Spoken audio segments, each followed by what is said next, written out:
Seems as though it is Halloween, or around Halloween. I thought I would read a few creepypastas, probably just one per video, just to get in the mood for Halloween. Not 100% sure if any of these are true. Uh, Obviously, a lot of people are very creative, so they can just make these things up, but I expect one or two of them to be true. I don't know.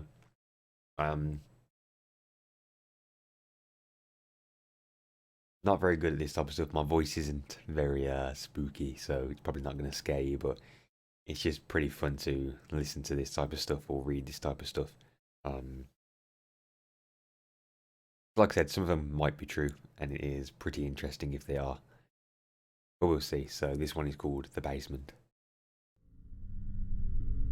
I was home alone for the week. My family had gone on vacation while I had to stay and work. It was around 2 a.m. and I'd stayed up to watch a scary movie in the dark in my basement. I was intent on really scaring myself and seeing how far into the terror I could really go, while still knowing I was safe in my own home. It was then that I heard pounding footsteps on the floor. This was a common annoying occurrence when my family was home. Every time they passed through the front hallway, past the basement door, I heard their footsteps. This time, fear immediately shot through me at the sound. My reflex was to turn the television off immediately. The basement door was up a flight of stairs and around a corner, so whoever it was would not have seen any light. I heard the basement door handle click and turn as I sat in absolute darkness. I moved slowly so as to be absolutely silent and crawled behind our large television. As I passed it inch by inch, I noted with panic that its black screen still dimly glowed. I heard footsteps coming down the carpeted but creaky stairs. I froze in my hiding place, listening for many long minutes. I heard nothing. Had the intruder seen the television's afterglow, or had it faded in time? Was he standing in the pitch dark listening for me? I seemed to lie there in total silence for a long time. My panic began to fade and I began to think more clearly. Had I really heard an intruder? Could someone possibly be standing there in silence for so long without making any noise?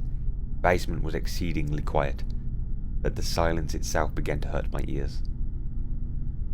Could the unknown person really avoid any noise from shuffling or breathing or anything else? If there was an intruder, he was still in the basement, because creaky stairs were incredibly loud, door handle clicked, and he wouldn't know to mask his footsteps on the first floor, so they couldn't be heard down here. I began counting in my head, trying to pass the time, as drool fell from my mouth onto the carpet. I didn't dare risk the sound of swallowing. I reached 60 seconds once, twice, 30 times, 60 times. By now my fear had faded, and I was more confused than anything. I estimated I'd been crouched in the absolute black for almost 2 hours, and had still heard nothing. If there was an intruder, none of this made sense. Finally, I decided I'd have to make a move. If I did nothing, eventually the sun would come up and shine in through the small basement windows, and worse, I began to smell something horrible and cloying. Slowly, ever so slowly, I began inching my way towards the stairs by way of the walls. If something was standing there in the dark, I should be able to go around them and then make a break up to the stairs. Meanwhile, the horrible odour grew stronger. Has something died down here in the night? No. No living person would smell like that. Terrible images of some sort of corpse monster listening for me in the dark erupted in my thoughts, and I moved as fast as I could without making a sound.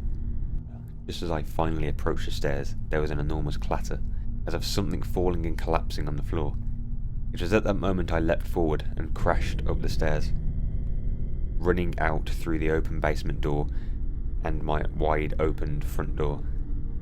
Now certain that someone was in the house, I called the police from my cell phone and watched my house from afar. The police came, checked inside the house, and then grimly come back out to question me. They found a body in the house, my elderly neighbour, who seemed to have died of a heart attack. Their belief was that I must have left the front door unlocked, and he must have wandered in my house while dying, looking for help, At first I felt horrible, thinking that I had sat there in the dark while the old man literally died a few feet away. Then it occurred to me, what the hell was that loud noise of things falling that last prompted me to bolt up the stairs and out of the house? I asked the police and they confirmed the back door of my house had been left open as well. Near a single bare footprint in the mud, somehow for some reason I'll never know. There was someone else in the basement with us, silent, waiting and listening in the dark, over the fresh corpse of an old man. So that one was called The Basement. Kind of shows that you should never just hide if there's something happening in your house. Well, I don't know, you could either die or help an old man from dying. Hope you enjoyed. I'll do another one of these soon. I'm going to look for a really scary one. This one was kind of more of a... It built up to turn out to be nothing, but there are some on here that are build-ups and then something happens, which are quite cool. If you want to read these for yourself, go on creepypasta.org. There are thousands on here. Thanks for watching, and I will see you next time.